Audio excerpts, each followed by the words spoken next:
get my... There we go. Okay. All right, I've got the Runeterra lo-fi going. Oh, good. I need some ambiance. Yes. All right. We've got a special stream to try and get a few last bits of 2XKO speculation in on the eve of EVO. Yes. We won't get through the whole remainder of the roster tonight, but I'd like to try to at least get through this chunk. Okay. But we'll see how it goes. That's a decent chunk. We do have a bit of updating to do because this lady has been confirmed. Oh yes, that's right. She was confirmed to be in the roster. The base roster. There was one other thing I could talk about for a bit.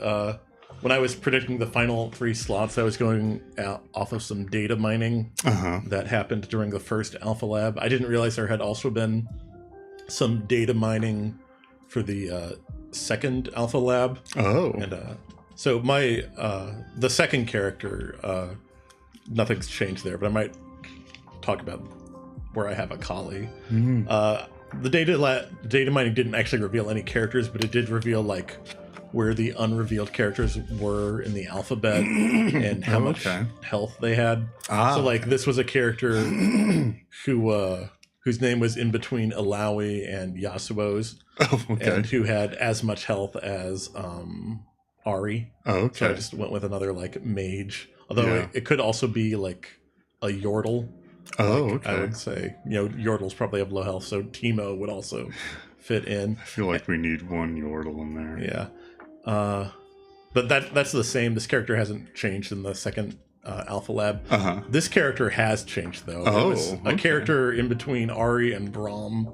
In the original Alpha Lab, it had as much health as Yasuo did. I figured Akali works for that. She's very popular. And they're both kind of melee mid lane champions. Yeah. So normally like a ninja style character like Akali would probably have low health, but I figured it would be fine for League if these two had the same health. But in the second Alpha Lab, this character had their health changed to match Darius's. So it looks like this might be like a heavier, tankier character. Yeah, like the highest health characters are Braum and Alawi, but then Darius is kind of right below them. So good chance this isn't Akali. Okay. So if I was looking at other characters in between Ari and Braum who like might have that health, and I could also see in the game, there's Ambessa, the newer Noxian character who's on Arcane. She's also kind of a brawly top lane character. Blitzcrank would also fit in there and could like be sort of a grappler style character. It would have to fit like the alphabetical position that it's in as well. Yeah, and that's in between AH and BR, so that's fine. And the dark horse I would mention is Annie. If like you sort of control Tibbers. If it's sort of like an Annie Tibbers duo character. Yeah, I remember Tibbers someone is kind of on point. I think in our first video we did, someone mentioned in the comments that could be something they could do with Annie. Yeah, like if I was gonna pick one of those 3 characters, I think like Blitzcrank probably makes the most sense. There's not really a character like him on the roster yet. Like Ambessa kind of like would be pretty similar to Darius. Yeah. Both big beefy Noxian with swordsmen or like weapons. Yeah, people. Darius has an axe and Ambessa has these like bladed, like curved blades on chains. Oh, okay. Kind of Kratos-y, I guess you could say. But they're still like, kind of long range and sharp. And then, Annie is a bit of a stretch. Yeah. But yeah, so I don't think I'll actually like switch Blitz in just yet. I'll ride Akali out until she's deconfirmed because maybe Akali's just been doing some lifting. She might be. She might have got swole. Yeah. I haven't played the game in years. She could be just fucking beefcake now. Yeah. But if she does get deconfirmed eventually, I might like shuffle people down the tier list. No, I just want to see like a big beefcake guy in that sexy nurse outfit. Oh yeah, perfect. But there's been one other thing to happen to League of Legends since our last stream. It's this lady. Oh, okay. A new champion. Yeah, the newest champion. Yunara. Okay. I figured she's Ionian, so I thought I'd get her up in the tier list. Yeah. She's an ADC, AD carry, bot lane. She's kind of a Zenyatta-ish. Oh, okay. She has, I like Zenyatta. Prayer beads that follow her around, and she like punches them at people. Other than that, she's actually a pretty simple character, which people kind of like. Like a lot of the recent champions have been like ridiculously complicated. It's not that Guilty Gear character with like the sorcery book. Yeah, no, it's not like that. Yeah. There's this sort of infamous Riot meme where like people were complaining about like how complex and overloaded new champions had become, and they like Riot posted bragging about their 200 combined years of character design experience. People just clowned on them for a bit, and whenever a new champion comes out that's way too powerful, that gets brought up. But she seems pretty simple. I think she's been played a lot, but that's just what happens with new champions. Yeah. She's got this sort of like damage buff that turns her attacks into AoEs. She's got this AoE attack. I think this is like a movement boost. Okay. And then her ultimate powers her up and transforms her other moves. Oh, okay. So pretty simple ADC kit. I think her like sort of unique thing is that she's very crit focused. Oh, okay. So you want to build a lot of critical strike on her, but none of that really matters for a fighting game. Yeah, I don't know how much of a thing critical strikes are in fighting games. Don't want you want everything to do the damage you expect it to do. Yeah, that's true. You don't want to toss in that much RNG. I wouldn't think. There is a character in King of Fighters who has like a critical strike mechanic, but I think they usually like purposely keep him kind of low tier just because of the way things swing. As to where I put her in the list, I do think I didn't realize this until like they kind of revealed her, but she does kind of occupy a niche that wasn't really in the game, and that is like a sort of a female martial artist. Like a lot of the female Ionian characters use like weapons and swords or magic. None of them really just punch people. So I could see her like eventually making the cut for that. But she doesn't really do anything super unique mechanically, and she's extremely new. So I'm just gonna drop her in lean no for now. But maybe if like we come back in 2 years to review 2XKO, yes, if she like becomes pretty popular, I could see her jumping some tiers. But all right, I'm gonna get started with Bilgewater. Okay, that'd be a fun zone to cover. I might be getting a TV show. Okay, good. Rumors going around. A live action TV show. Really? Yes. Oh my gosh. That would be something. I didn't realize this until I went through kind of rating everyone in Bilgewater, but it might be like the strongest zone, like on average, just in terms of like fighting game adaptability. Like if I instead of like doing it like tier list style based on zone like I've been doing, I just like rated every champion from like 1 to 10 on how likely I think they were to make the game. I think the weakest Bilgewater character would be like a 5 or a 6. Wow. Okay. And then they have like, I would say 2 10s and a solid 9. Wow. And then just a bunch of 8s. But yeah, like everyone's like fairly unique, like would work great in a fighting game and are like fairly popular. Cool. So let's get started with Fizz. Fizz. A little fish. He's like guy. a mid laner, right? Yeah, he's sort of a mid lane. Oh, why'd I go to Scrum? Mid lane assassin type character. He has like sort of the same problem a lot of Yordles do, but because he's kind of short. But I could see like Fizz working a little better just because like he's kind of like proportioned differently, so you could size him up a bit without making him look awkward. Jeff says Fizz is an annoying ass motherfucker. He sure is. That's his whole thing. Like, and he could definitely be like a very annoying in a fighting game too. I think like this move in particular, where he like jumps onto his trident to become like invulnerable for a split second, definitely seems like something you could make into a fun fighting game move, sort of like a dodge mechanic that he could jump out of. And I also think like his ultimate in League is you toss a fish at someone and they get sharked. Oh, this fun. Like has to be like a fighting game. Oh, absolutely. Someone needs to get chomped by a shark. Jeff says his fucking E.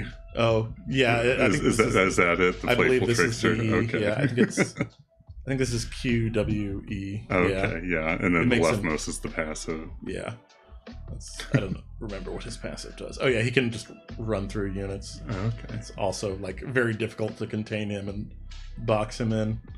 But yeah, in terms of like short characters, I think Fizz has good odds. I do think like if they want some shorties in the game, I think a lot of the Yordles probably get first crack. Yeah. It's like Teemo and Vaegir, maybe some of the other ones. So he's a non-Yordle short character. Yeah, I'm not actually sure what he is. Oh, he is a Yordle. Oh, amphibious, okay. though. Oh, I'm okay. sorry, Fizz. I was unfamiliar with some the game. Yordle erasure here. Yeah. He doesn't show up in Bandle City. I didn't know. I have him. He's actually my longest shot for Bilgewater, but that's just because the zone is kind of stacked, which we'll get to. But I could easily see them, if only for the shark move. But I think he could be pretty fun. Number 2, Bilgewater's the pirate city, and here's Gangplank. the pirate. He's the pirate character. He is like if you want a pirate, this is the pirate.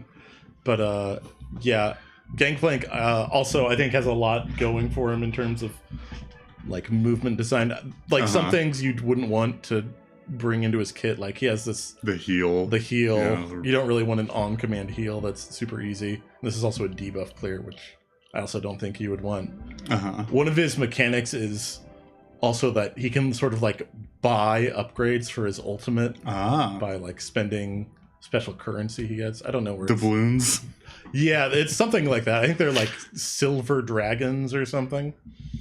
But that's neat. I don't think there wouldn't be an easy way to implement that. And I don't think it's really necessary. But if you wanted to get creative, you could probably find a way. But other than that, I think especially this move could be fun where he drops a barrel.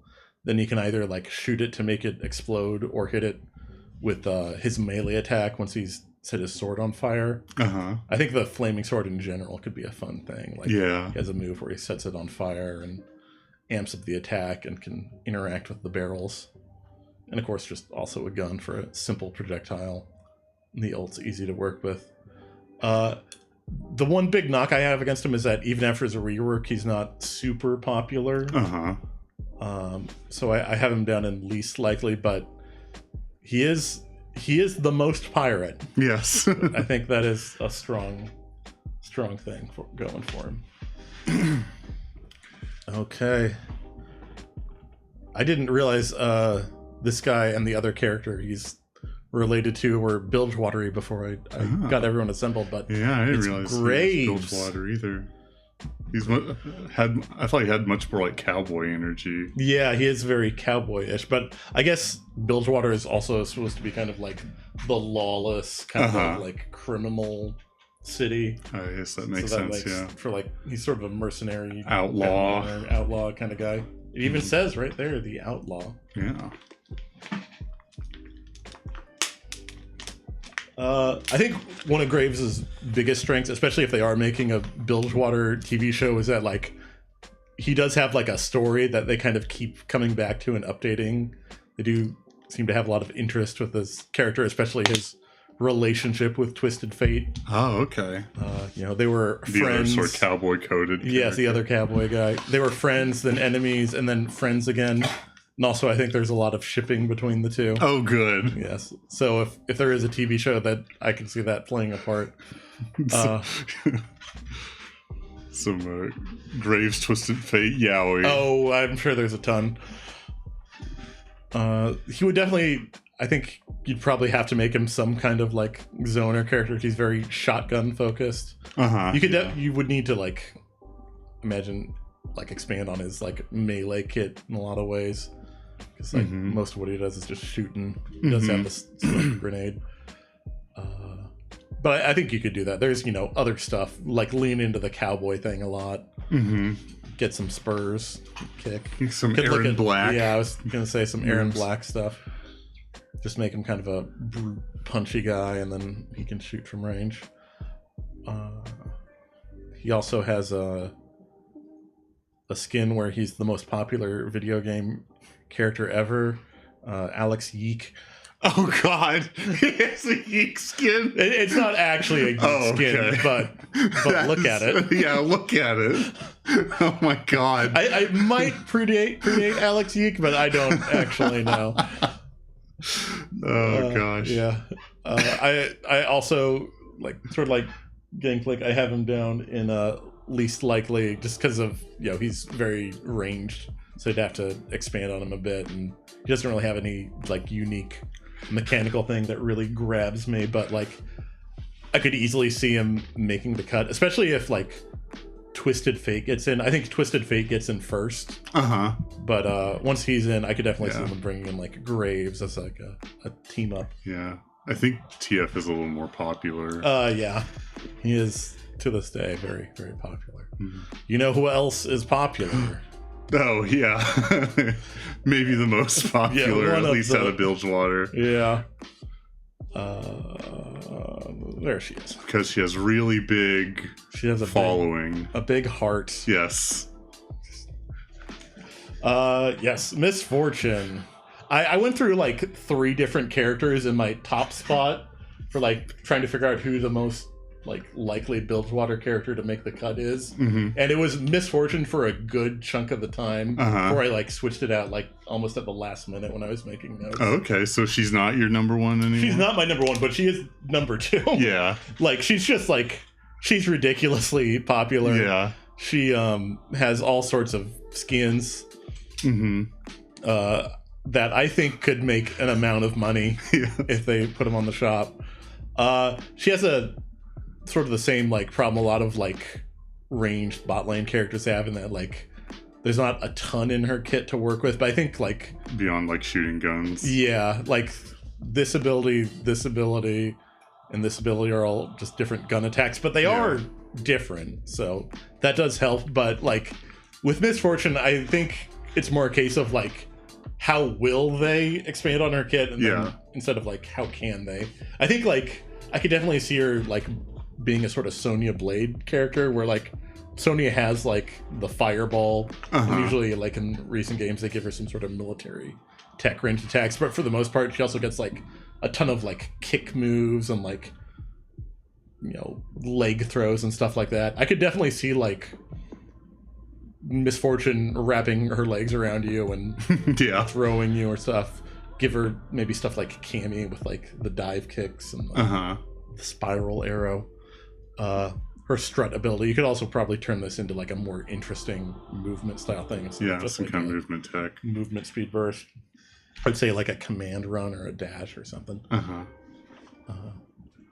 But yeah, I think like Misfortune, not the most interesting moveset, but like she's going to be in the game. Yeah, I'm almost positive. So extremely popular. I have her up here. She was my number 2. I had one character at number 1 originally, but then when I started to think about Misfortune, I was like, okay, she's probably more likely than this other character. Just as he plays her for the articles. Yes. She does have great articles. I also played her a lot when I did play, just because she was very kind of straightforward with her kit. Very easy to learn. Yeah. Last time I played bot lane, she was also the one I kind of defaulted to. I ended up in that role. I would play in bot lane with Ted as Singed, and he would just fling people back, and I'd shoot them. That's a good way. Next, a character who's just as sexy. Oh, baby. Yeah.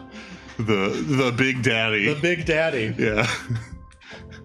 It's Nautilus. I do Nautilus.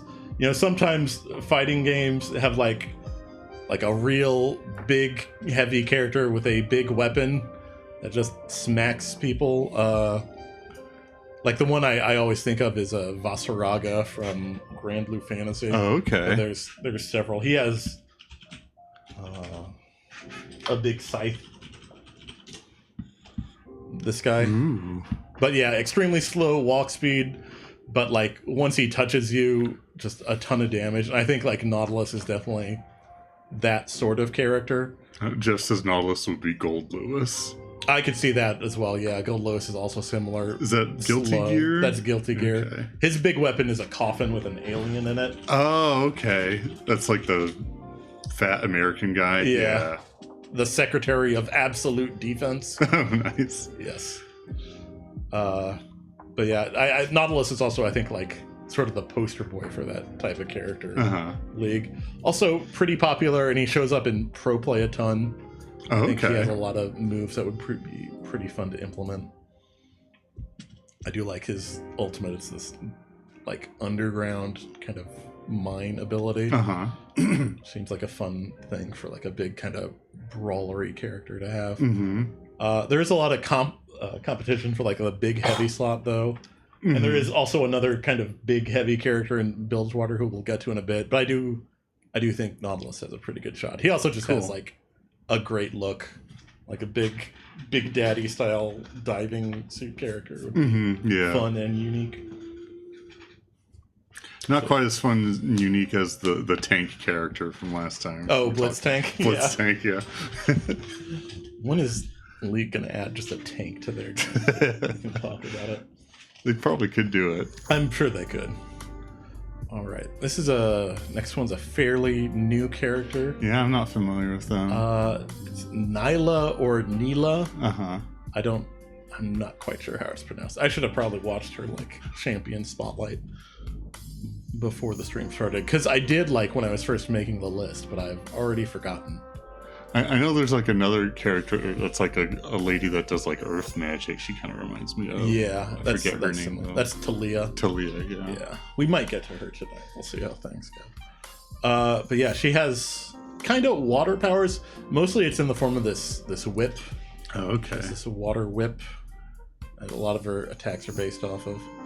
I guess her story is that like she's possessed by, or she's like stolen the power of like the demon of joy. Oh. Like I guess demons in the League of Legends universe are like defined by an element or an emotion they produce in people. Oh, okay. So this is the joy demon.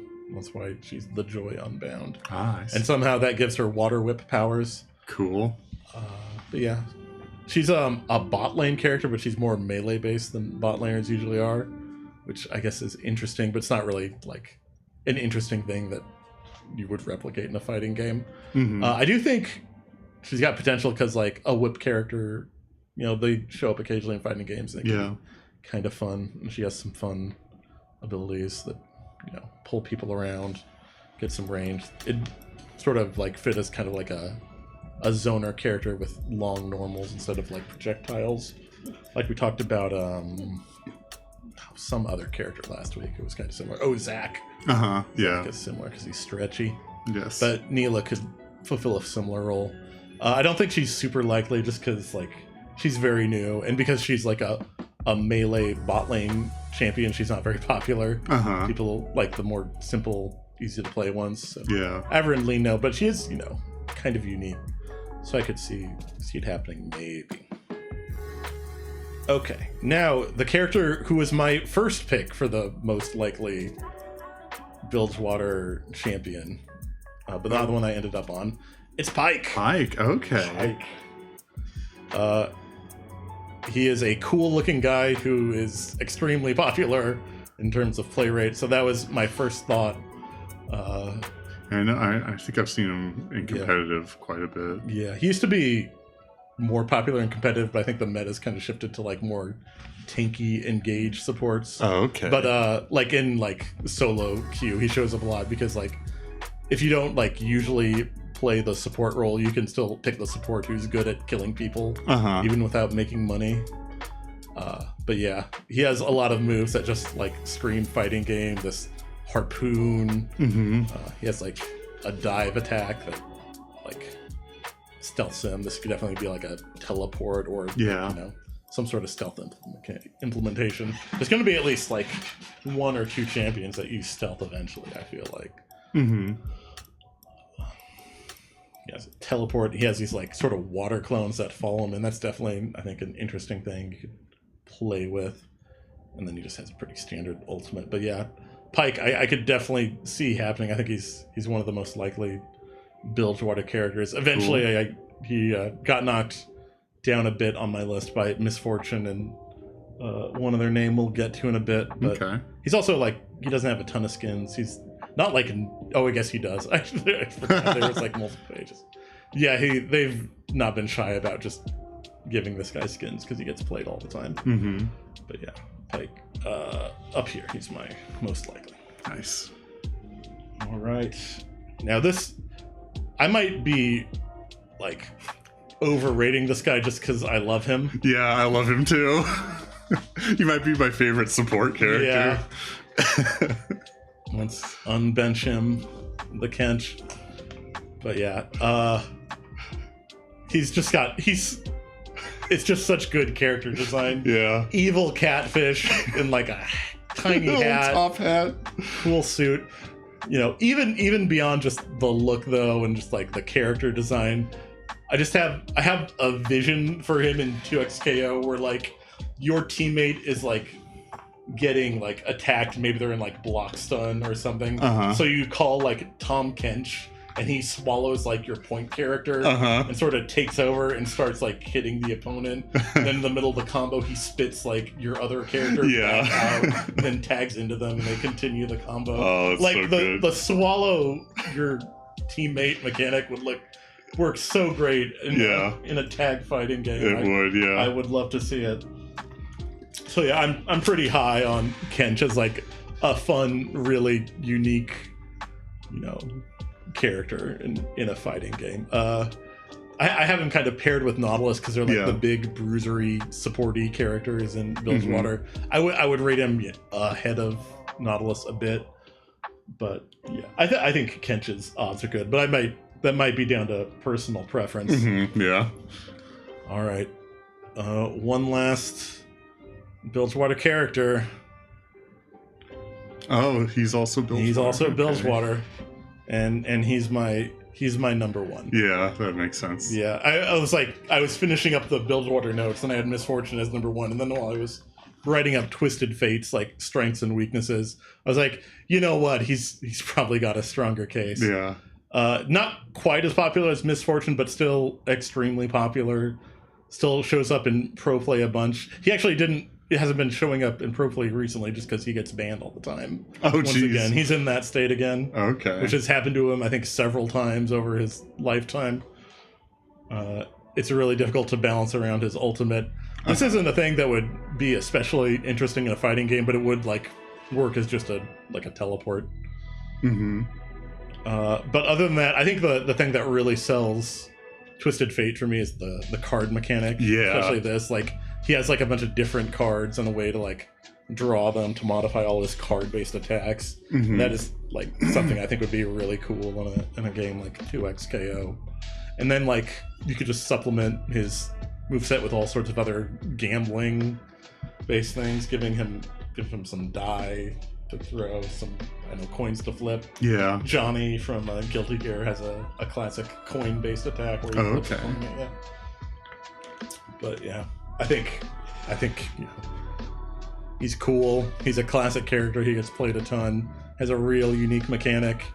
But yeah, he's definitely a perfect character. Yeah, just as when Twisted Fate is good, he's really impressive, and when he's bad, he just dies. Yeah, I'm doing a project probably I'll do after the tier list is done where like I pick some league characters and try to figure out how they would play in 2XKO. So I was going to do the most like played characters at MSI, the big tournament that just happened, and Twisted Fate was like the most banned character. Oh geez. At that tournament.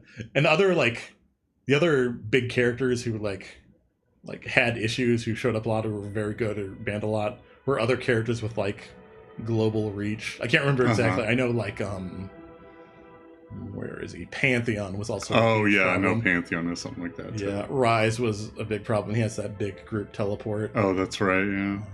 Yeah. It was definitely a thing. But that's for another day. And that wraps up Bilgewater. Nice. All right. Originally I was going to pair sort of zones in like groups of 2. So the next setup I did was for the Shadow Isles, since they kind of overlap with Bilgewater in terms of story quite a bit.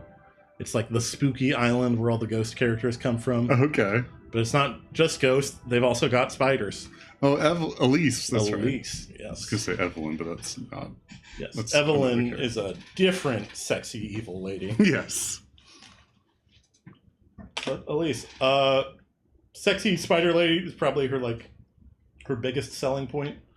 I think she's like so many of the Shadow Isles characters are just ghosts, and she's like, if they want a non-ghost from the region, she's got a shot. I'm not like super high on her odds though, just because like it's difficult to. I think it's going to be like a lot of work to implement like these two form champions. They actually like, change into like different models. Yeah, like Elise, Nidalee, Gnar. Nidalee, we might get to tonight. I think her odds are better, but I don't love Elise's chances, especially because like she used to be really popular, and then they kind of like nerfed her into the ground. Because I know she was another champion that was very oppressive. Also, I think like they might avoid putting her in just because like arachnophobia is a thing. And, I was like, gonna lots say, of games have like toggles for that nowadays. Jeff says his friend used to love Elise, but he, on the other hand, hates spiders. Yeah. So I'll try to get her off the screen. But yeah. So yeah. Yeah, I could definitely like. I know like Grounded has like a toggle to turn the spiders into just like weird boxes or something. I know other games kind of have been leaning away from spiders. I don't know if that'll be a huge concern, but like she's got enough, I think, going against her already where like I have her at least like. Jeff says the Elise designer must have worked on that Shadow of War sequel. Yes. I assume he means the sexy Shelob. Sexy Shelob. Was she in the Gollum game as well? I don't know. Was she Gollum's like love interest? Is there like I'm gonna say yes because Gollum, I have no idea. Like Rule 34 we could look up on stream to close it out. Okay. But let's talk about someone who's not sexy and a spider. I guess some people would say she's sexy. This is Gwen. Okay, I don't recognize her. She's fairly new-ish. I say new, but I think she's like 6 years old at this point. Like they add so few champions these days. She feels new. But she's sort of like, I forget exactly what her deal. She was a doll that came to life. That's right. I know she's some sort of like artificial thing that got like brought to life via ghost powers. I'm surprised it took this long to have like a goth Lolita character in the game. That's a really popular style. Yes. And that is, I think, one of the things going for her. She has like fancy dresses and all her outfits. And also a really unique weapon in the giant spectral pair of scissors. Yeah, that's pretty cool. She doesn't do a ton unique mechanically, but she has like all these cutting mechanics and kind of cool ghost stuff. But yes, I of the fairly recent characters, I think Gwen's got a real strong shot. She's been real popular. She's like got a niche in pro play, so she shows up a lot. She's very good against like heavily armored characters. She does a lot more damage than top laners usually do. So if like someone picks like I think she's good into like Scion. Big tanky top laners. Yeah. So when they're popular, she also kind of gets more popular. Cool. But also, yes, like you said, the gothic Lolita thing. It's a great look. Got a cool, unique weapon. She's one of the most likely for the Shadow Isles, in my opinion.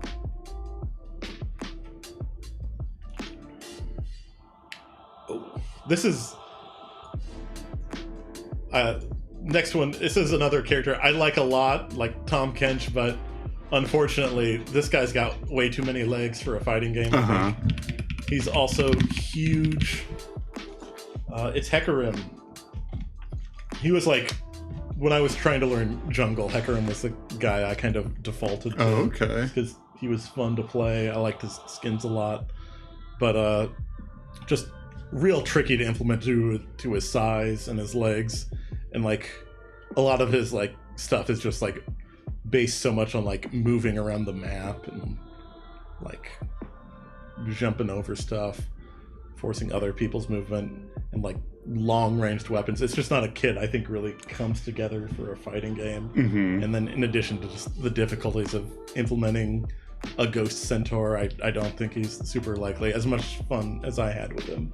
So he's my longest shot for the Shadow Isles.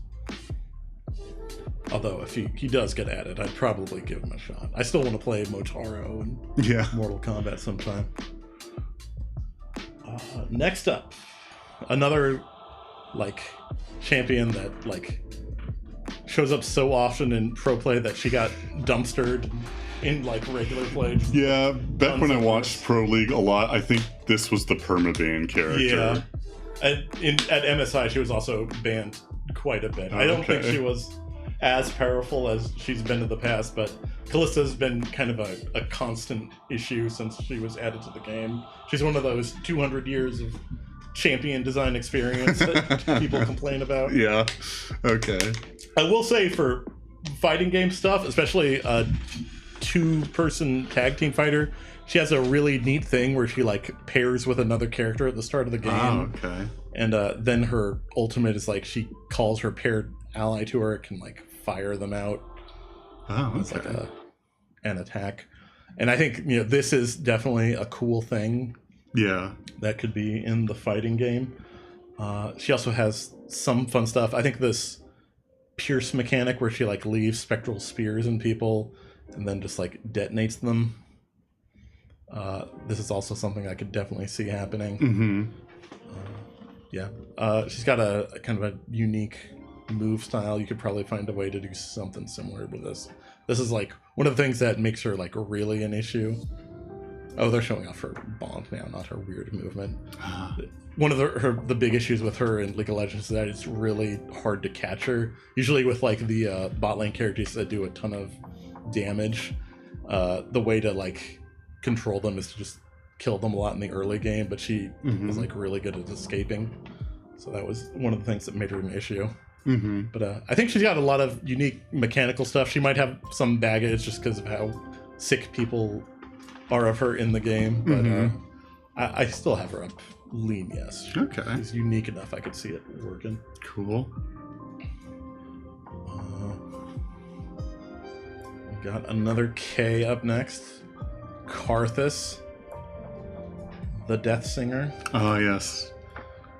Pentakill's singer. I was kind of high on Karthus until I learned a bit more about 2XK's system mechanics. Oh, okay. Like my idea with Karthus was that like sort of his like unique thing in League is that he lives for a while after he dies. Oh, he can still use all of his abilities like normal. I thought like maybe in 2XKO they could make it so that like even after you killed him, you could still like call him in for his tags or his super moves. But apparently that's just something you can do with any character in the game now. Oh, okay. So it sort of like that's unfortunate. Gets rid of the niche Karthus could have occupied. Yeah. I guess if you wanted to do something similar, you could just make it so that like after he dies, like you can still like play as him maybe, and he just like shares your living character's health bar. Or like maybe he gets like his assists or his abilities get like buffed after death to implement like the idea that he just loves being dead. But yeah, I think like the system mechanics have sort of robbed Karthus of like the unique spot he could have been in. Yeah. But other than that, I think this ability would work. The sort of like ground-based explosive. It reminds me a lot of like Shang Tsung's ground fireballs. Oh yeah. In Mortal Kombat. The ultimate, unfortunately, is not super unique. It's just a big damage nuke that's map wide. This is this the? It has like the big AOE. I could see something like that kind of where you're like sucking out souls. The wall probably isn't something. I guess you could kind of like do this as like a space control thing. Like, a lot of his abilities seem like you could find a way to make them work, but they're not like super cool or unique. So I have him lean now. There's he could work, but like the cool, unique stuff you could do with him has kind of been blunted by the fact that like pretty much any character you can still play after they're dead. Okay. I do like I want to get some Pentakill representation into the game. Yeah, that would be nice. So, none of the characters on their own I think are super likely, except I think Mordekaiser has a decent shot. Yeah. He's like the big Pentakill guy. Yeah, he is sort of the main guy. Oh, and Kale's in the group now, I forgot. But that's right, she's the female singer. I'm kind of low on her odds as well. Who's next? Maokai. Oh, okay, is that the tree? That's the tree. Yeah. Yes. Maokai, I think it is cool. I like him a lot in League. I think he's sort of like weird for a fighting game implementation. He's a big brawlery guy, big arms, big body. But like I think the things that make him like really unique are like these like the little pet guys that he tosses out for help, and they charge people. He also has like this sort of fast advancing attack move. I think he has like a lot of the abilities I think would make more sense on like either a zoner character or like a smaller character who wants to get in, which kind of like doesn't really work in a fighting game with the bigger body, big button character. It's just kind of an awkward mismatch. And you could obviously like find a way to make him like more cohesive for a fighting game. But like also I think like there's a ton of characters have kind of like pet abilities like these guys. So like I don't think they'll have a ton of them in the game, so it might be like a competitive slot. So Maokai for me is lean now. Yeah, like I could see it, but I don't have a strong push for him in the game. Although he does, I did play a lot. Christmas tree, that's really good. When I did last play League, I do like the Santa skin. Okay. Oh, we gotta jump a bit, so I'm gonna control F. Next up, another spooky ghost. It's Thresh. Okay. Yeah, I think he's a pretty popular support. Yeah, another real popular support, and one that also I think is like a pretty fighting game coded. Like this chain sickle is like a weapon that has shown up, from a few fighting game characters. I think like Axel and Guilty Gear is the one I think of the most, but I think a few other characters have that. He has like this sort of kind of, it's Scorpion-esque. You can either use it to like push people away or pull people in. Oh, okay. Also has just a big hook here that's also Scorpion-ish. The one thing that I think really elevates him, though, for me is this like lantern ability he has, where he like tosses out a lantern and like his ally could interact with it. I think like for a team-based game like 2XKO, I don't know exactly how you implement it, but I think you could probably do some really cool stuff like this. Like maybe like toss the lantern L out, and then like your point character can do something that's like generally pretty unsafe and then rescue themselves with the lantern, or find some other interesting way to use it. He has one of these ultimates that I don't think would work too well in a fighting game, the sort of like space control, big walls. I think these are great for fighting game potential, but they could definitely find something else cool for him to do for his ultimate attack. Thresh is my number one for the Shadow Isles. Okay. He's like, I think like the Shadow Isles really wants a spooky ghost representative. Yeah. He's like the most popular, and I think just very fighting game coded. Yeah. Also, I think it's fun to have like, more supports in the game, because you don't usually see them as like, like main one-on-one. Yeah. Like they've done a good job at doing the same thing with Braum. But I think Thresh would be a good pair with him. Cool. Okay. So, this is another newer character you probably don't know much about, and it's another Yordle.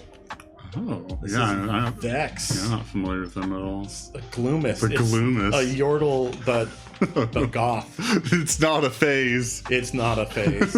She's been stuck on the Shadow Isles for, I think, a while now. But yeah, Vex, you know how I talk about how Big Hat is the easiest way to solve like the Yordle height problem. Yeah, she has Big Hat with bunny or cat or some kind of animal ears, maybe that are pointy, bat ears. That would make sense. She also has like a spooky shadow following her behind. Oh, that's fun.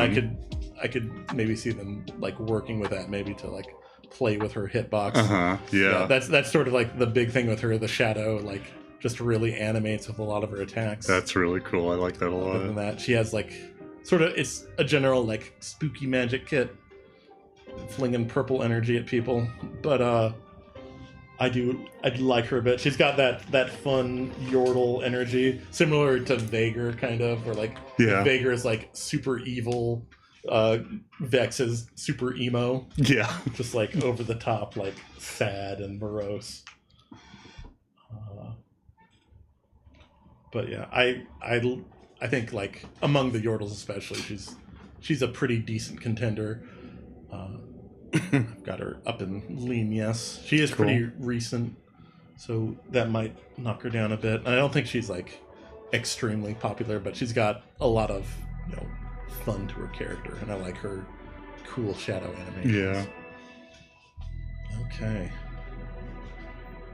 Let's talk about Viego. Ooh. There's a handful of characters I kind of put in like a separate sort of final boss tier. Like I have Mordekaiser there, and Viego is like another one of those. Okay. I don't know how much you remember about items in League of Legends, but one of the items you can buy is the Blade of the Ruined King. Oh, okay. And the Ruined King is sort of a mythical figure that showed up a bunch in League of Legends lore and sort of the background for a while. Then a few years back, they finally added the Ruined King. Oh, okay.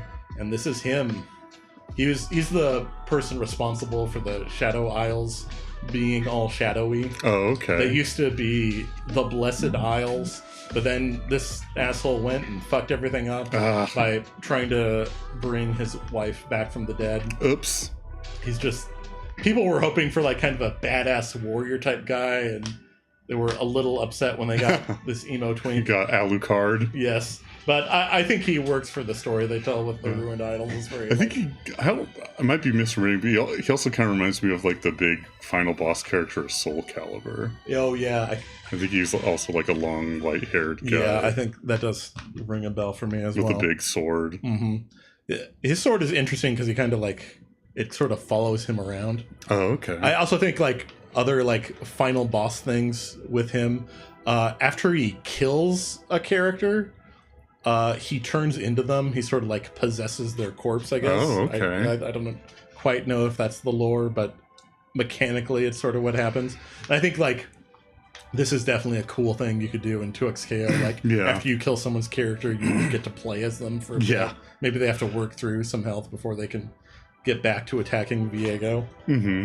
It would also be very fitting if like they ever did add him as like a final boss. Yeah, that would be an interesting sort of skill ceiling as well. Yeah, because you'd have to like learn, you know, almost all the characters. The move set of your opponent master, to be able to take advantage of that. Yeah, very, very Shang Tsung-y. Shang Tsung. Other than that, most of his abilities are pretty good. It's a lot of like blade stuff. This is like, if you've watched League of Legends Pro stuff, you've probably seen this ability a lot. Viego shows up a ton in pro play, and this is one of like his most notable things. He sort of fires this sort of like spectral energy, and when it hits a wall, it sort of circles that wall of terrain. And, like, he and his team can like, I think they move through it faster. Covers a lot of ground. Yeah. I don't know how you would put this in the game. But it is one of his most iconic things. I would just like maybe like make it one of his like super moves where like he sort of transforms part of the stage into his territory, and like where he's and his partner are kind of buffed, so like he wants to stick in that area, and like the other team would want to get the fight out of there. Difficult movement, but could definitely work. But I think I have Viego up in most likely. Okay.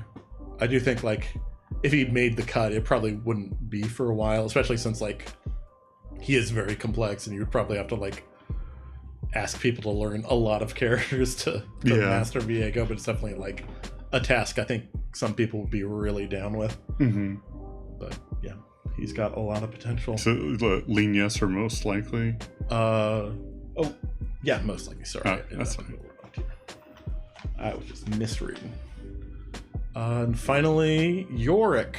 Ah, yes. Here's another. The Pentakill bassist. The Pentakill bassist.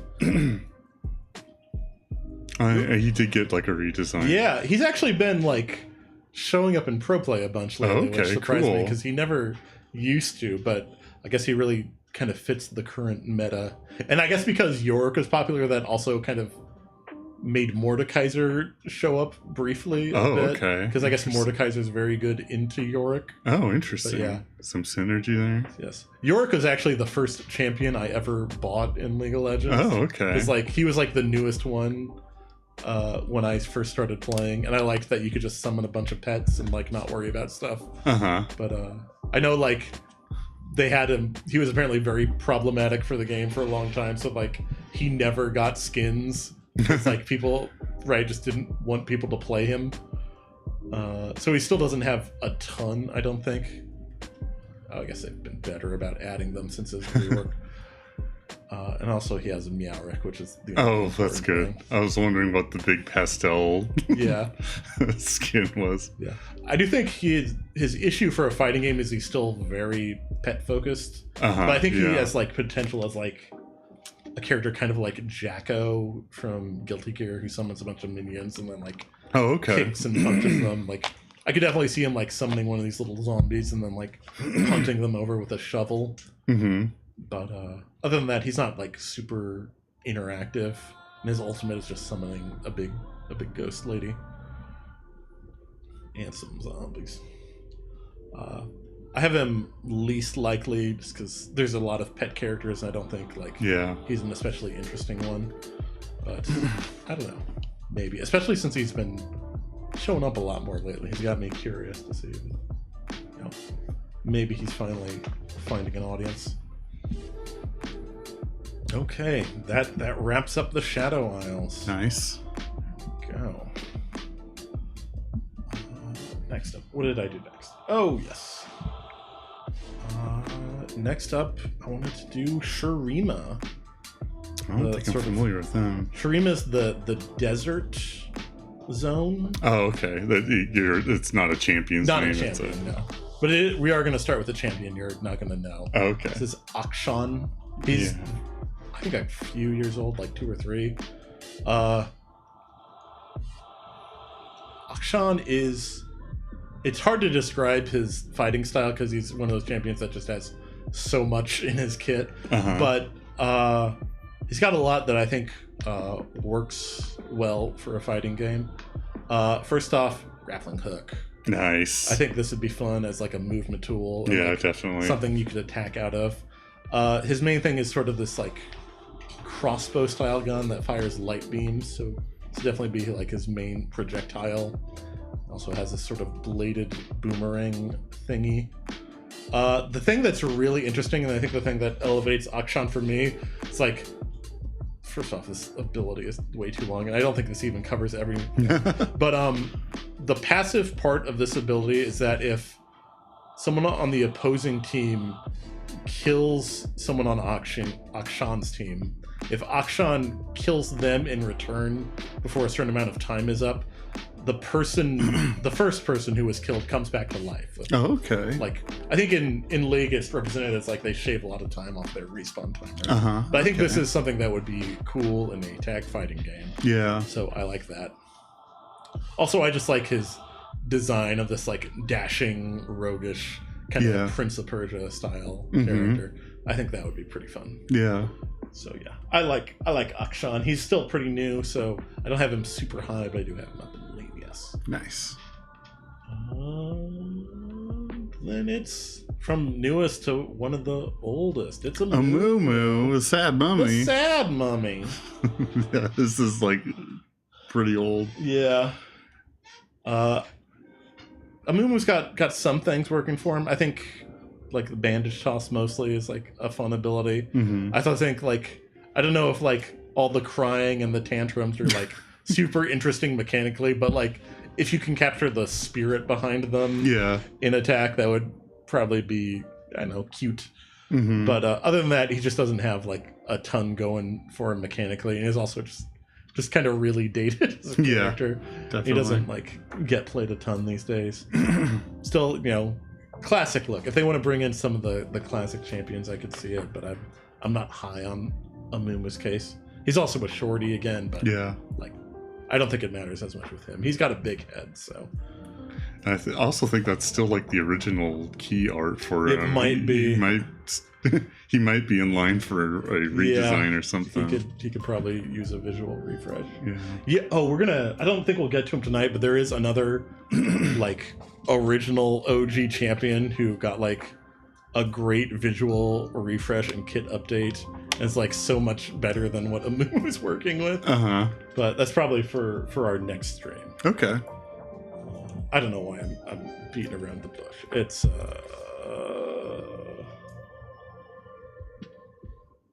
these guys. Oh, Nunu and Willem. Yeah, look how much better they look. It's not just Nunu the Yeti Rider now. When they redesigned them, they really wanted to make like Willem a more like active part of the kit. That's cool. Like, made them like a the boy and his Yeti. But anyway, that's not till we get to Freljord. Yeah, Freljord. It's still a ways away. I did like just finish my Freljord notes, but okay, I don't think we'll get there tonight. It's fine. We'll talk about Azir. Okay, I'm somewhat familiar with them. Yes. I know they were pretty popular competitively for a while. It's like Callista. It's a champion that's just been a problem in pro play almost nonstop.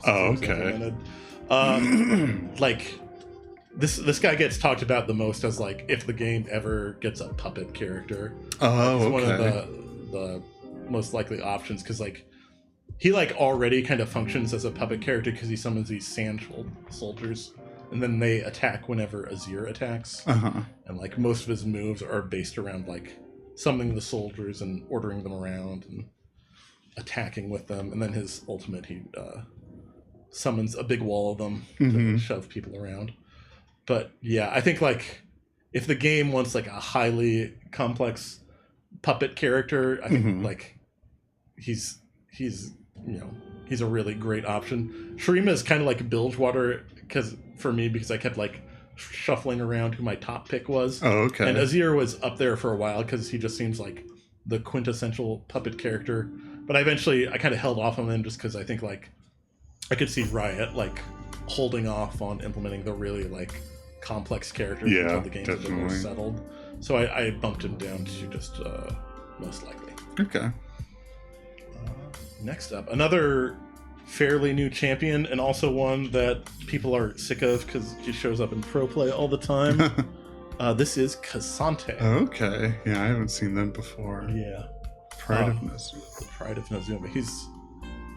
I'm not quite sure where the Shurima lore stands, but my understanding is that Azir is like been brought back to life somehow and is sort of like trying to reestablish the ancient Shuriman Empire, and I think Cassante is sort of like the leader of the resistance to that. Okay. But even though like he's got kind of a bad rep for how he's sort of dominated pro play, I do think Cassante has a decent shot. I like his weapons a lot. He has these sort of giant tonfa, sort of the short handle and the big, heavy, bulky end that he smacks people with. And he also has just like a lot of like movement stuff. And he has like, I think this is cool and something that would definitely work in a fighting game where he goes into kind of this shielded stance and can like pop out of it. Like Marissa in Street Fighter 6 kind of stuff like this. A shield stance that turns into an offensive attack. He has a lot of like movement and hop and stuff.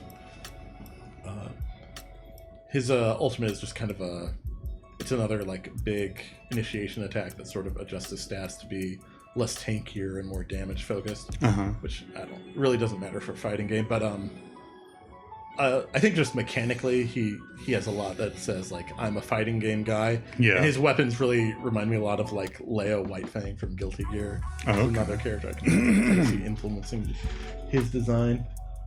I'm not super up on him just because he's fairly recent, and I know he's a little controversial, but I still lean yes. So I think he's pretty big competitively. Yeah, I think hasn't been as much a problem lately. I think they finally found an okay spot for him in pro play at least. Okay. But I don't know if that's just because his power level is fine now or if the meta has shifted away from his type of character.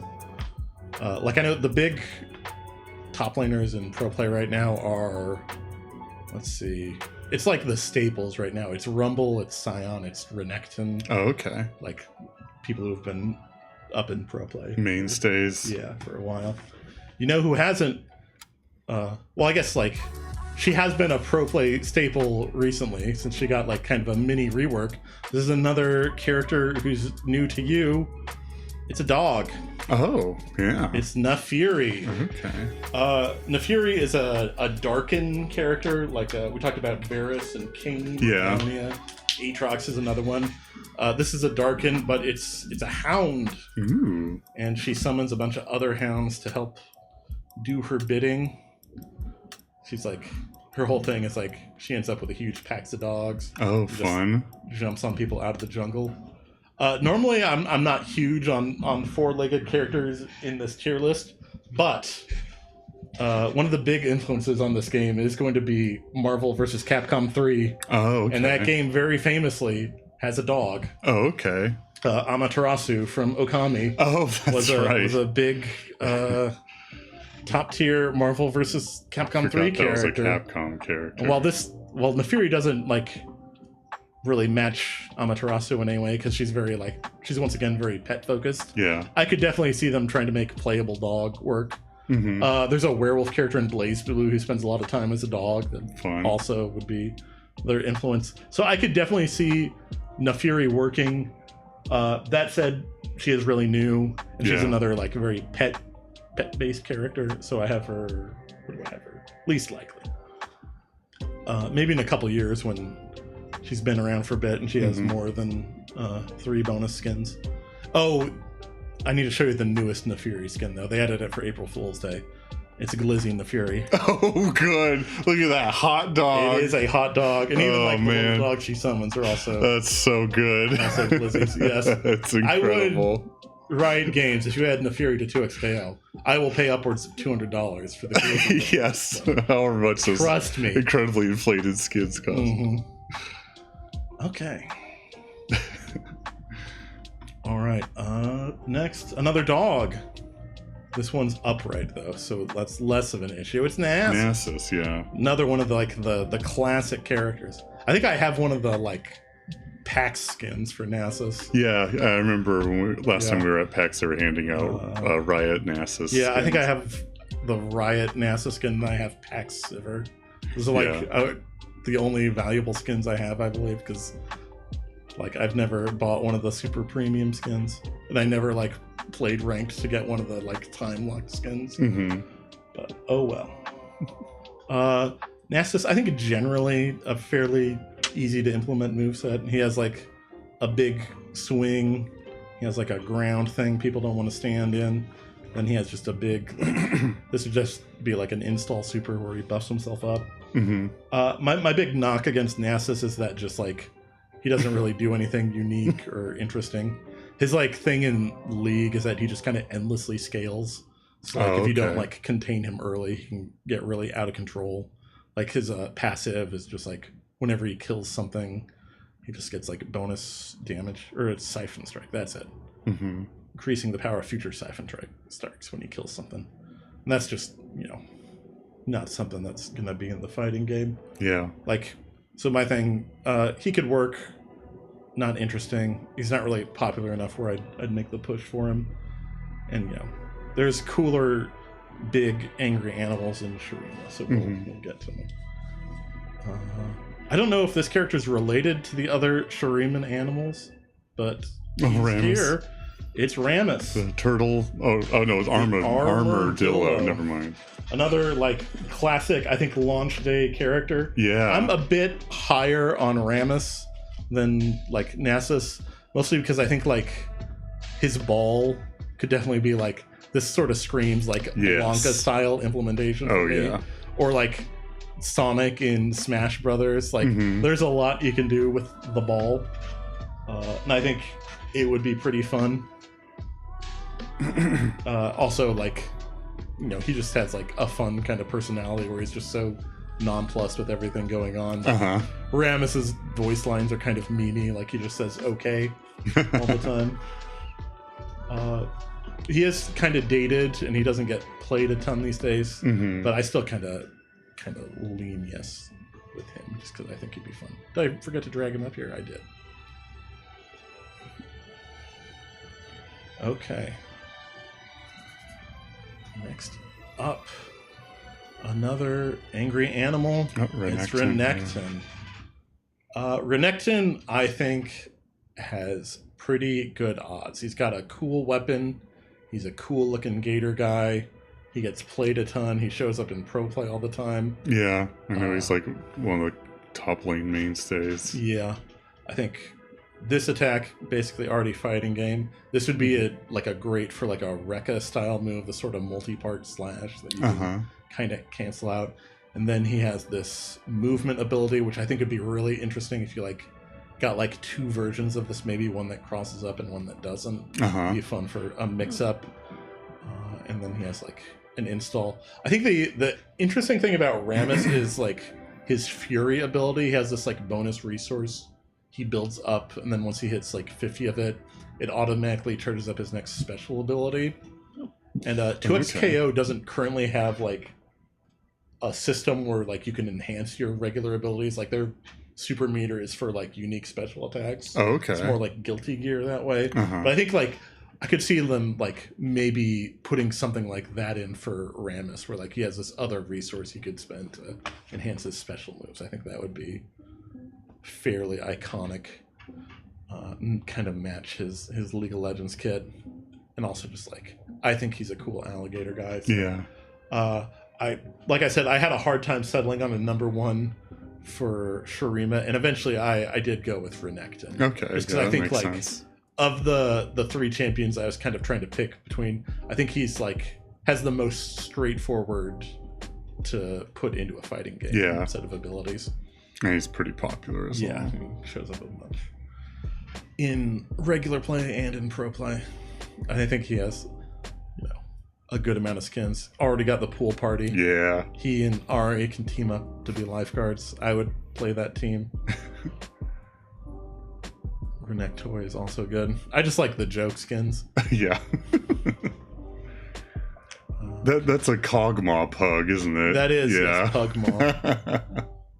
I was like, that's another champion. Yeah. And there's Alistar. Here's, I want to say Ziggs, maybe? Yeah, some kind of Yordle. Yeah. I think it's Ziggs because of the lightning. But yeah, that would make sense. Yeah. Or no, maybe Kennen then. Okay. I would have to look through all their skins. I don't. That's all right. I don't have time for all this nonsense. I have to put League of Legends characters on a tier list, like Sivir. That's right. Sivir is interesting. That looks like a new visual. Yeah, she did get a visual upgrade a while back. And I think she'd work. She's old and her kit's pretty dated. Yeah. But she's still like, Xena Warrior Princess isn't the cultural touchstone it was. Yeah. When Sivir first came out. But she still has like the Boomerang Blade is basically like an attack any number of fighting game characters have. And she could use something like this as a melee weapon, or you could give her other bonus like melee weapons that just kind of fit her aesthetic. And her ultimate is just like, oh no, it's not her ultimate. Her ultimate is just another like damage boost. Like I forgot, this is the big one, and then she just like tosses out smaller ones for her regular attack. Other than that, nothing else in the kit is super interesting. In like fighting game terms, she's got a shield. She's got like a way to turn her basic attacks into an AOE, and then she has like bonus move speed. But that said, still fairly popular. She's been popping up in pro play a bit. Oh, okay. She has a ton of skins. Yeah. Including one where it's just Xena again. Yeah. Warrior Princess Sivir. We know what you're doing. Yeah. It's the skin we have. Yeah. Like from the last time we went to PAX. Yeah. And the pizza classic delivery. like pizza delivery. Yeah. Yes. So Sivir, I could see working. I have her down in lean no, just because she's just boring. I think. Just not very interesting, and none of her attacks are just like beyond like the boomerang or that fighting gamey. But they could definitely like expand on her to make her work. Like she's like a more boring, less popular version of Miss Fortune for me. Yeah, definitely. But where like Miss Fortune, I like clearly think like they'll find a way to make her work. I could see like Sivir being left out, especially since like there's other like kind of mercenary ranged characters like Severe, like Samira occupies, I think, a very similar sort of like definitely, character type, and I think she'd be more interesting in the fighting game. So lean no, Sivir. All right. Except you mentioned like the Earthbender character earlier, yes, and Talia. we've got to her. Talia, another character who shows up in pro play a ton. Yeah. She's got all sorts of rock chucking abilities. Mm-hmm. Some fun animations there. Yes. I think this minefield attack is interesting, and I think it interacts with her other abilities in a way that's fun, and in a way that I think like you could probably translate pretty well to a fighting game. And her ultimate, I don't think you can like directly import into the fighting game. It's tricky because it's so much about like map control and it's much more traversal. But I think you can like look at what this gives to Talia, which is just like a lot of movement and space control, and just like give her abilities that kind of do a similar thing. Other than that, I think like a cool earthbending character with good animations is just like a great character. Like Tremor is one of my favorite characters. And like I would just like give her a bunch of his special moves. She's also sort of been like, she's kind of a central character in like Shuriman lore, and whenever they want a Shuriman kind of character to show up in group stuff, I think she shows up. She's like hung out with Yasuo a bunch. They have like a kind of mentor-mentee relationship, which is fun, especially since Yasuo's already in the game. That could be a fun thing to have. She was the third character I kind of had in my top spot for a while, because like she's once again like in pro play all the time. She has a Star Guardian skin, which always helps out. She has a pool party skin where she surfs. Pool party Oriana. But yeah, I think her odds are good. I think a cool Earthbender would be fun, so she's one of my most likely. And finally, this shape. It's Zareth. Oh, okay, he's part of that. Yeah, he's like also from ancient Shurima, but instead of like getting turned into an animal, he just got turned into energy trapped in a sarcophagus. I think he's got a cool look, but it's a difficult look to like make skins out of, as they've discovered.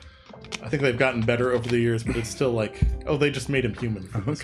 Jeff says Zerath is his boy. Oh yes, I'm afraid I don't really like his odds for the fighting game. I'm afraid. I think my big problem is that like his sort of like most unique thing is where he just like makes himself stationary and just like shoots a bunch of ranged attacks at people. And like, other than that, he's just tossing blue energy at people. And I just don't think like a character this immobile is super interesting. Oh, Jeff agrees. He says his odds are fucking terrible. Oh yeah. But yeah, I think he looks cool, but he's not super popular. I just don't think his moveset works super well for the fighting game. So he's my longest shot, but like he's sort of like Fizz in that I think he makes a better case than like all the people with 4 legs or who fly planes. Okay, and that wraps up Shurima. And similar to how like I paired Bilgewater with the Shadow Isles, because like those two are always bumping into each other and fighting, I've paired Shurima with the Void. Oh, okay. Everyone's favorite failed Utah VR company from that Jenny Nicholson video.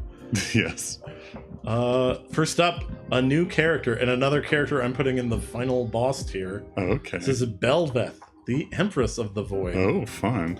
Yes. So, they've been building up the Void as like a threat to all Runeterra over the years.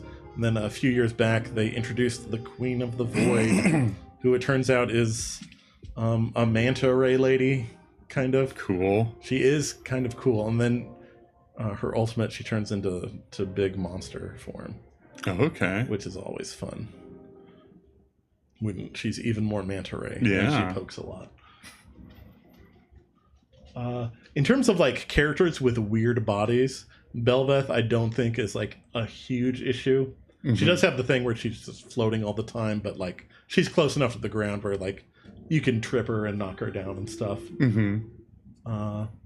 Her kit is mostly fine. It's movement. It's hitting people with tail. It's stabbing. Mm-hmm.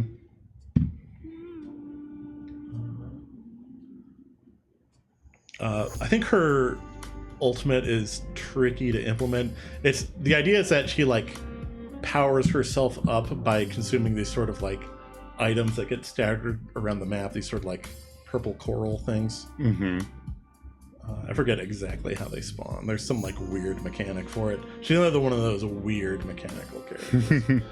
But yeah, I think she's got a shot.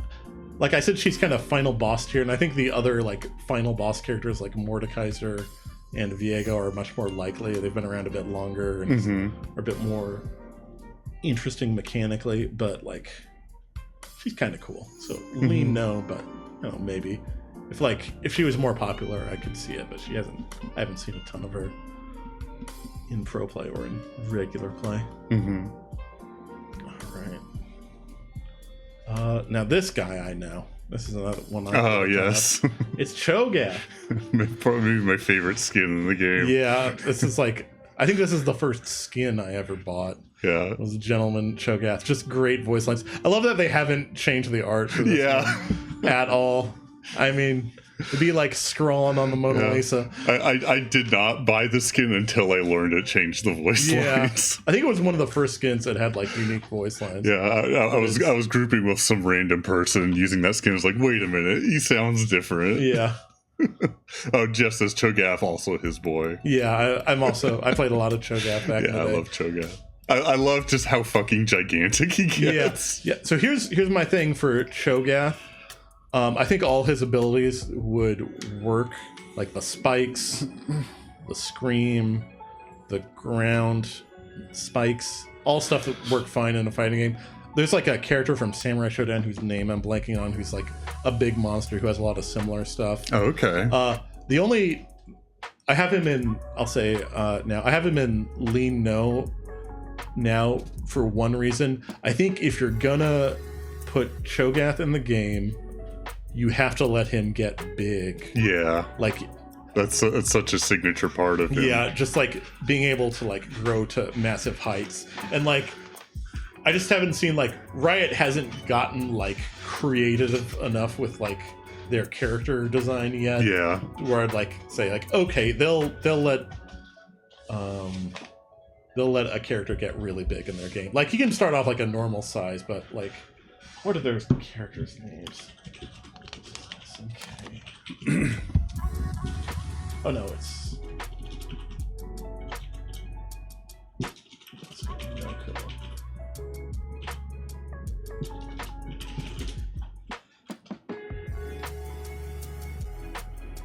I want Cho'Gath. If like you let Cho'Gath get out of control, I want them to get as big as like Capcom versus Tatsunoko lets their giant characters go. My gosh, yeah, that's just like unconscionably huge, just unfair. You have to like modify like the screen. Yeah, basically. Like there's like huge characters in Killer Instinct as well, where like they literally have to like pull the screen out to make them fit. Oh, Jeff was asking if that's the mech from Lost Planet. That is the mech from Lost Planet. That's the Capcom giant. Nice. Like here, like look at General Rom. Oh, okay. Jago. He's like, that's from Gears of War. I was gonna say, is that the guy from Gears of War? I know he's in Killer Instinct. Yeah, that's cool. In the final Killer Instinct season, they added some guest characters. General Rom, the Arbiter from Halo. Oh, nice. A Battletoad. But yeah. Once Riot shows me that they're gonna have some fun with their character design, I will like probably bump Cho'Gath up to most likely. But until then, he's lean no. Yeah. But Riot impressed me. Yeah, they still need to prove themselves by actually launching a game. Like I'm not even saying the characters like look bad, other than like Vi's Ultimate, which people have been clowning on. Oh, but I think they look fairly well designed. But you know, get the game out, get like your baseline characters in, and then start messing around and experimenting, and we can have a giant Cho'Gath. Yeah, Cho'Gath seems like a prime candidate for an experimental character. Yeah. Okay. I don't even know how much I need to talk about this next one. Oh, yeah. It's Kaisa.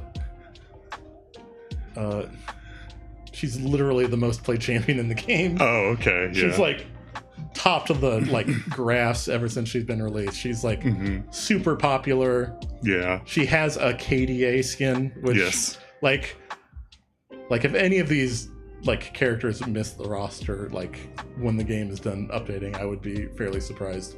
Like maybe Evelyn doesn't make the cut 'cause she's so stealth based, but I'm surprised she's the most popular character. I thought Ari would be that. Ari's up there, but like I don't know. I guess I don't see Ari in competitive as much as I see Kaisa. Yeah, although Ari's been kind of regularly picked lately. Oh, okay. But yeah, Kaisa shows up in Pro a lot. She's, people love her in solo queue. Mm-hmm.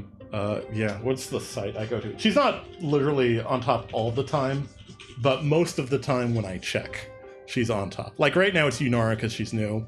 Number 2 is Kaisa. Oh, okay. And then Jin, Zed. Oh, Jin, nice. Yeah. But yeah, and other than that, she does some good stuff. Just like, I think she's one of those ADCs where it's easy to see them like giving her melee stuff because she's got all these like void weapons. So in addition to all the void missiles, she can just have void stabbing and void punching. And I think like, I feel like she's like screaming for some kind of unique sort of like aerial movement ability. Like her stuff looks very jetpacky. I can just see her like launching herself through the air. I think that's kind of what her ultimate is. Oh, it's a big dash. That's right. And she also has like this unique system where she like upgrades her abilities. In League, it's based on like how many stats she accumulates, but like so much of the Void characters have like this evolution mechanic, and I could see them giving her something like that. I think there's another character who we'll talk about in a bit who like will definitely get something like that if they're put into the game. But like, yeah, I'm sure Kaisa makes the cut eventually. She's just so popular, and like Riot Definitely wants to make inevitable. money. Yes. This game's been in development for almost 10 years. They Yes. they need to like get rid of that red number in the balance book. Yeah. She has 2 KD She has skins. yes, she has a regular. No, she doesn't have 2. She has 1, 2, 3, 4, 5. Oh my KDA god. skins. Some of these are, I think, no longer available, and I think the ones that are like very expensive. But yeah, she does not hurt for skins. Yeah. But yes, Kaisa definitely Void number 1. Yeah. She's an inevitability. Yes. She's going to be on the roster at some point. Now, I forget my Void lore. She might be related to this guy, but I don't remember. Jeff mentioned that she is Cassidy's Yeah, okay. daughter. I wasn't sure if that was ever confirmed or just implied, but Oh, I've been okay. assuming it. Because, like, That Cassidy was my lost his understanding, family yeah. to the Void, and then Kaisa showed up later. Cassidy, just like easy fighting game, like, implementation for all of his stuff. He's got a That fireball. big shadow ball, yeah. Yeah, he's got a shadow sword you can just slash with. He's got like another slash that goes longer. Got a short range teleport, which is very fighting gamey. And like easy to expand his kit into other like void based attacks. Also, he just looks cool. Yeah. Very Darth Vader-y. Yeah, not as obvious an inclusion as Kaisa, and I could see them like maybe like spacing them out. If they add one, maybe the other doesn't get in for a while, but I think Cassidon's one of the most likely. Jeff says he loved him some Cass. Yeah, Cassidon, like I think is like when he was first added was another like pro play tear like Oh, okay. over a decade ago, and like his like stats and win rate still suffer for like the trauma he's left on people from that time. He was like one of the most banned characters of all time. Wow. But yes, I think he's fine now. I think he doesn't really show up a ton, but still. Okay. This is the other character I was kind of alluding to earlier when talking about sort of evolution-based mechanics. It's Kha'Zix. Oh, okay. One half of League of Legends kind of alien and predator themed champions. So yeah, Kha'Zix's big thing is that like I forget what gender. Oh, okay, it is a key. I know like 1 or 2 of the void monsters are female, and I can never remember which ones other than Bel'Veth, who is obvious. But Kha'Zix's thing is that like he gains the ability to sort of evolve each of his basic abilities, but he has to like pick which ones he evolves over the course of the game. And I think that would be like a fun thing to explore in a fighting game. Like there's like a handful of characters who do something kind of similar where they like unlock new abilities or permanently augment new abilities as like a round goes on. Like Jamie in Street Fighter 6 unlocks new abilities. Susano from BlazBlue is like the quintessential like I start with nothing and then like unlock a ton of shit over the course of a match. It's very cool. Other than that, all of Kha'Zix stuff, very cool. Very easy to implement in a fighting game. And I think like of the void monster type characters, like by far the easiest to just drop into a fighting game. He's still very bipedal. He's very popular. Good amount of skins. Does he have a goofy one though? I think he does, but I don't remember what it is. Maybe not. But yeah, I like Kha'Zix. I think like eventually they need to get 1 or 2 of the void monsters in the game. I think Kha'Zix is like the best shot at that, most likely for Kha'Zix. Another monster. We're gonna be stuck in the K town for quite a bit with the void. There's so many Ks. It's the puppy. It's Kog'Maw. Oh yeah, here's Kog'Maw. Kog'Maw. Belched forth. You never want to describe someone as being belched forth. Kog'Maw, I think Kog'Maw's one of those characters who I think like Riot keeps saying they're gonna like do a refresh or a rework on them, and it keeps getting pushed back. So I kind of have them low on the list because of that, but also because of like they just have a lot of like it's just a lot of ranged attacks. Yeah, like there's some like fun stuff. I love the ooze attack. I think that's fun. And this is pretty neat, the passive where after Kog'Maw dies, they can sort of like suicide bomb. Oh, that's that could definitely like work in a tag game. I think it'd be fun. But otherwise, like so much of the kit is just belching from long range. And since they're due for a rework, I'm also kind of knocking some points off. Yeah. As much as I like we saw Pugmaw earlier. I want to find the full art. Here we go. Yeah. I think that's the skin I've always seen people use when I think it's been played in competitive. Most popular. I think they've been keeping Cog kind of like low in power levels just because like that rework is supposedly still coming. Yeah. But yeah. Cog's my longest shot, mostly just because I want to see them like refresh the visuals and the kit a bit before they make a shot. Also, they lack arms. Yeah, that's true. I can't do a lot of high punching with no arms. Like I think like you could make it work a lot. Like it also can't like kick really well, I don't think, just because of how big the head is. So all the normals would have to be like mouth based. Yeah. Or like I don't know. You could probably find some way to work it out, but I don't know. Save it for more popular characters. Up next, back to humans for a bit. Boring old humans. It's Malzahar. I do think he's got some like unique visual stuff. A lot of the like mid lane characters are just like shooting purple magic at you, which Malzahar is another one of those.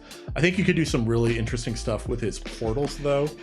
Like he opens these portals to like have energy fly out. And I think like instead of just doing like a straight line like he does here, like make him work more like a JP in Street Fighter 6 where like he can like choose where they show up on the stage and like get more interesting lines of attack that way. And then he's another character with like pets.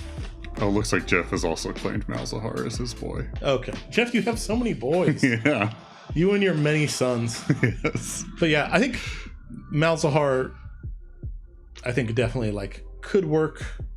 I like his look. I think he's got a lot to work with. I don't think his ultimate is that exciting, but you could find like something to do that's similar where like he just like unleashes a ton of void energy for big damage. he's not the most exciting, but he's unique enough, and I think popular enough. He's one of my lean yeses for the Void. Back to monsters. Finally, after we had all that one human. Rek'Sai. Okay, I think Jeff said this is the female monster. Okay, Rek'Sai's the lady. Okay. Yeah, her insatiable hunger. Rek'Sai was fun. Feels tricky to implement. It's another big brawlery character. I do think the tunnel mechanic is really neat. I'd love them to find a way to make this this work, but I think it's like kind of the only really unique thing she's got going on. Mm-hmm. I'd love to, like, if she could like create 2 tunnels like on the stage she could travel between for the fighting game. That would work. But other than that, just like, it's cool in League because she gives so much like map control, but like she just doesn't really do much else that I think is really exciting from a fighting game stance. Although if you could like find a way for her to just like attack you while she's burrowed underground and has the fin sticking out, that would be pretty fun. Like Land Shark, where you just have to smack on the fin. That would be unique. But yeah, I think almost all the other Void monsters are more interesting. So I'll least likely her. Okay. All right, one final monster from the Void. You know who it is. Oh yeah, the I-beam guy. Yeah. It's definitely not Vel'Koz. Right there. For some reason they put Vel'Koz way off center for this. But Vel'Koz, like when 2XKO was first sort of like getting announced and people were speculating on the roster, there was a worry that like how are they going to have like the more unique League of Legends champions in this game, which will probably end up being just humans. Then the counter argument to that was like, hey, fighting game characters occasionally get interesting. Like Marvel vs. Capcom has Shuma Gorath, and that's basically Vel'Koz. And you know what? Okay. They're right. Shuma Gorath is basically Vel'Koz. Apparently another one of Jeff's boys. Okay. Jeff, this is one boy that I think has pretty good odds. There is like, you know, tentacle monsters have had fighting game reputation in the past. The door has been opened for Vel'Koz. And I think Vel'Koz has like a fun personality, just like how obsessed with just utterly destroying humans they are. Oh, that's fun. It's a very destroy all humans, they can't be regenerated personality. Good. I love all his abilities have like very technical names. The life form disintegration ray. Yeah, I love the big I-beam. But yeah, I think of the non-regular body type characters, Vel'Koz would be a great option. And since there's like so much Marvel versus Capcom in this game's DNA, I think like he's got a pretty decent shot. Cool. It's another character I think like maybe wait a bit until they start getting more creative with their designs, but ultimately I have Vel'Koz at lean yes. Nice. Okay. This was a potential stopping point I had. Okay. It's 4 zones, but since it's only 9:40, I might try to squeeze in one last small zone if that's okay with you. Sure. It's also the newest zone they sort of delineated in the game. Okay. This is Ixtal. Okay. I don't know a ton about it because I think it only kind of got set up like a few years ago. I think it used to just be considered part of Shurima. This sort of like kind of jungly, kind of Mesoamerican. Yeah, Mesoamerican was the first thought I had. It has a lot of strong focus on like elemental magic. You can see they've sort of been moving old characters into that zone. Yeah, I see been Italy there and reworked. But yeah, we'll get to Ixtal. Start with one of the classic champs, Malphite. Malphite, another pretty decent option if you want like a big, strong, slow character. But like compared to Nautilus, I think Nautilus is more interesting. Malphite also like he's very earth power focused, and if we're getting like an earth magic focused champion, I think Talia is more interesting. Like, I think Malphite, like, there's nothing that, like, wouldn't work about him. Like, he'd definitely be a functional fighting game character, and, like, all of his moves are pretty solid, but I don't think he's super exciting. And there's other characters who I think do what he does in a more interesting way, so I have him at lean now. Okay. All right, here's another new one for you. It's this sweet boy. Oh, okay. Look at this nice child from a Pixar movie. Yeah, I was going to say, is that the kid from... It is either the kid from Coco or Coco. the kid from Luca. Okay. I can't really tell. But this is Milio. He's the gentle flame. Aww. He has these friendly little fire spirits. You might have guessed, he's a support character who does some healing. With gentle flames. With gentle flames. He's like the healing and purifying aspect of fire magic. Soothing fire. Yes. But yes. Milio, maybe. I think, like, some of his stuff is fun. I like the way his, like, attacks sort of bounce around. I think that would be a fun projectile. But so much of his kit is just, like, buffing and healing people. And I don't think, like, that's you don't want, like, especially 2XKO, which had a lot of issues with matches going slowly and going to timeout in the last alpha lab. You don't want something that's going to drag a match on, and that's a lot of what Milio's offering right now. Yeah. If they can find a way to put him in to, like, amplify, like, his damage boosting aspect of his character, like his passive here, or like his bouncy flame stuff, that could be fun. But, like, he's very new. He's only got a couple skins. He's not, like, super popular, though. I think, like, he was a pretty big pro play staple for a bit. Not currently, though. Least likely for now. A lot of, like, the newer champions are kind of, like, lean no and least likely just because of how little we've seen of them. Yeah. But we'll see. Up next, another kind of a support champion, but one who gets played in other roles as well. It's Nico. Okay. She's a chameleon lady. Yeah. I don't know if Nico's been around since you last. Yeah, I'm not too familiar with her. Nico is neat. I like Nico.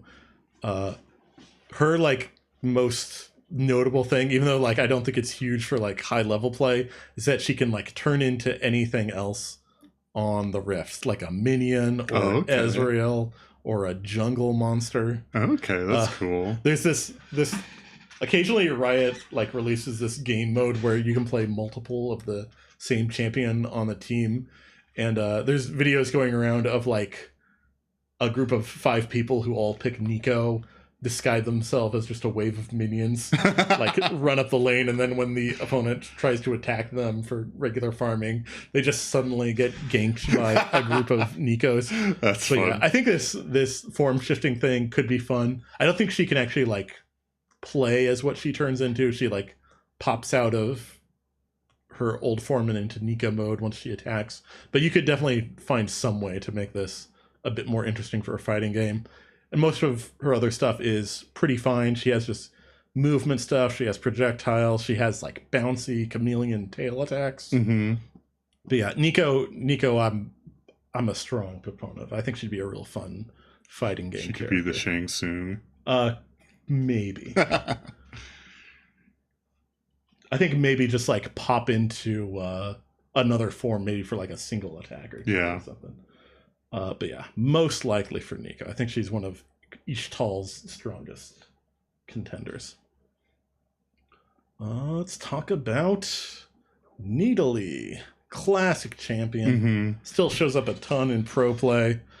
Extremely difficult to play is my understanding. I think I tried once, maybe. But yeah, tricky. She's another... 2-form character like Elise and Gnar. I think if they want one of these in the game, it's definitely Nidalee. Turning into the cat. The cat is like the cougar. We're, I guess, acquainted with those now. As nice we got to I keep looking out the window to see if I can spot it. I see Gigi is also there to protect you from cougars. Yes.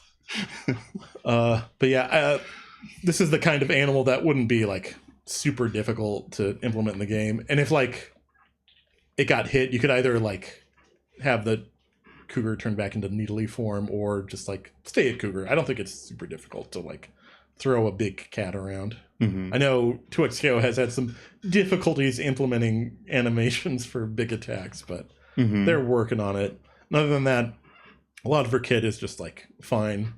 A lot of ranged and like big pokey stuff in her human form, and then just aggressive neutral skipping stuff in cougar form. I think that would work fine for a fighting game character.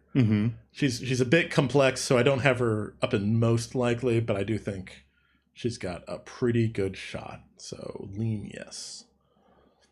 Cool. All right. Now this next character, I think, was like the first character released who was explicitly from Ixtal and not like an old character that just got moved into there. This is Kiana, Empress of the Elements. Kiana has a really unique mechanic that I think would have a cool fighting game implementation. And she has a neat weapon in this bladed ring. Kiana's thing, her big unique mechanic is Terra Shape. She sort of dashes to a spot on the ground and she charges her weapon with elemental energy based on where she dashes to. So it's either like earth if she just hits terrain, it's water if she dashes to the river, or it's plant if she dashes into grass. And then like her basic attacks and her special attacks are altered based on which elemental charge she has. And this is definitely something I think you could find a way to do in the fighting game. I think it'd be really cool to have something that works with her attacks like that. And then she has this big ultimate where she like, when she launches it like explodes on terrain and like whichever element she had charged. You'd have to like do it, a bit differently because there's not just going to be a river in each in every fighting game stage. But I think you could maybe like, based on like what position she's in, like when she uses the charge, like maybe if she's crouching she gets earth, maybe if she's jumping she gets wind, and just standing for like, I don't know, a third option. But Kiana, I think she's another like very complex character who doesn't get played a ton, but I think she's like sort of the most like Ixtal themed of the Ixtal characters. So I think like if they want a rep for the region, she's a great pick and she's very unique. So another lean yes for me. Okay. All right. I've talked a lot about various mean, angry animals while making this tier list. Here's another one. It's a big mad cat. We talked about Alien earlier with Kazakhs, and here's the Predator. Oh yeah, Predator, definitely. It's very Predator themed. And like, unlike like the other sort of like rage fueled animals like Renekton and Warwick, I think he's got like a really easy track to expand his kit with all like the hunting themed stuff. Like give him some, he has like bolas, give him some traps, give him like a bit of stealth for like his, some stealth based stuff. Likes to jump out of bushes at people. Got a cool weapon. I don't think he's as widely played as he used to be back in his heyday, just because he's still kind of like tricky mechanically. But I think Rengar is really cool. If they could find a way to, he used to have this like trophy mechanic where like whenever like he killed a champion for the first time, it would add like a trophy to this special necklace he had. If like you could find a way to like let him collect trophies from the opponents in 2XKO, that would be really neat. But I don't think it's in League of Legends anymore. But Rengar's my number one pick from Ixtal. Okay, cool. He's cool, fairly popular. And I think like the game needs more non-humans in it. I think he's a great pick for that. Who's probably not a great pick, as much as it pains me. This is another of my boys.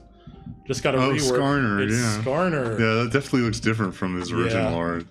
Yes, and he's moved to Ixtal now. And Skarner was like one of the first like new characters when I started playing. Same. He's also huge now for some reason. Oh my goodness! I don't know why, but he's a big boy. Still works kind of the same. The big thing they did was change his ultimate so that it's not just point and click anymore, so it's less oppressive. They can move power into his other abilities. He also like chucks rocks at people like other Shurima champions, but mostly his stuff works pretty similar. He's just, you know, he's a big insect, difficult to like pick up and throw, difficult to just like get normal attacks in probably. You'd have to like make him huge, and then I think that poses its own problems. He seems like he fits into sort of the blitz tank category. Yeah, he is sort of like blitz tank tier, so he's my longest odds. Yeah. Also, even though he's like, I think he came out in like 2010 or 2011. He has barely any skins just because they like didn't give him anything while they were still reworking him, so he still only has like 6. I think. Even though he's so old. So yeah, he is kind of like, he shows up a ton in pro play now. And he did even when he was like, before he's reworked. There was a time when he was a pro play regular before he got like nerfed into the ground until they could rework him. But yeah, he showed up quite a bit at MSI. He's just like these big tanky engage champions are also always going to have a place in the jungle. But yeah, I just don't think he's just difficult for a fighting game character. Well, with all the legs and the everything else. Like you said, blitz tank tier. Yeah. Okay, let's close the stream off with a plant lady. Zyra, the last champion in the alphabet. Oh, wow. Zyra is a champion I forget exists. Like, she came out in that like period where they were releasing a new character every like 2 to 3 weeks. Yeah. And she kind of got swallowed up. I do think like she's got a lot of stuff that would work. She like plants these seeds around, and then she sort of interacts with them with the rest of her abilities. If she, you know, hits the seed with an ability, it turns into a plant that spits. And I think that would be a fun fighting game mechanic. I think the issue is that there are a lot of League of Legends characters who just like put shit on the ground. Yeah. Like we already have Jinx in the game, and like Caitlyn and Jhin would be other like kind of trap-based characters. And I'm just like, I'm not sure Zyra's popular enough to justify another one. Because I think this will be like an archetype they kind of revisit with other characters who would get included first. So lean no for Zyra. Not that she would be a bad character, but she's not popular enough, I think, to be competitive in the archetype. It feels like she would fit in a fighting game. Yeah. All right. That'll wrap it up for tonight. Yeah, got a good chunk of it done. Yes, we only have 3 zones left. Oh, okay, we could probably get that in one last stream. Yes, we have the Freljord, like Anivia, Ashe, Tryndamere, yeah, Volibear, Sejuani, I know is another big Freljord. We have Targon, which is like Leona, Diana, Pantheon, very like Greek-inspired characters. And we have just the Runeterra champions that don't really have a home region, like Aatrox, Fiddlesticks, Evelynn, Smolder. But yeah, almost done. And then I want to finish it up before the beta starts, which is September 9th, I think. Okay. And I might do a beta stream if I can find a way to get it working on my computer better than it did when I tried to play in the alpha. Okay. We can try and figure it out with like OBS if that was the issue. I think it was just like the Riot client was a little glitchy in that first alpha test. Interesting. Okay. But we'll see. I'm looking forward to that. Despite the foibles this game has had in its rollout, I still think it could be pretty fun, and it's definitely got great potential. Yes, I have faith in like the actual like people on the development team. If not like Riot as a company, but they've got some cool fighting game veterans making the game, which I like. But we'll see. Yeah. Evo tomorrow. Yes, enjoy Evo. Lots of fighting game news. Marvel Tokon playable for the first time. Oh, cool. I'm excited for that. Yeah, that'll be big. I would do. We could do a list like this for all the Marvel characters, but there's like thousands of them. Oh God! And I don't know who most of them are. Yeah, so me neither.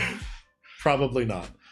There's only 170 League of Legends characters, which sounds like a lot until you compare it to the Marvel Comics universe. Yes. All right, but we'll be back in a couple days, maybe with the final Kathy Rain 2 story. We could be getting near the end of that game. Yeah.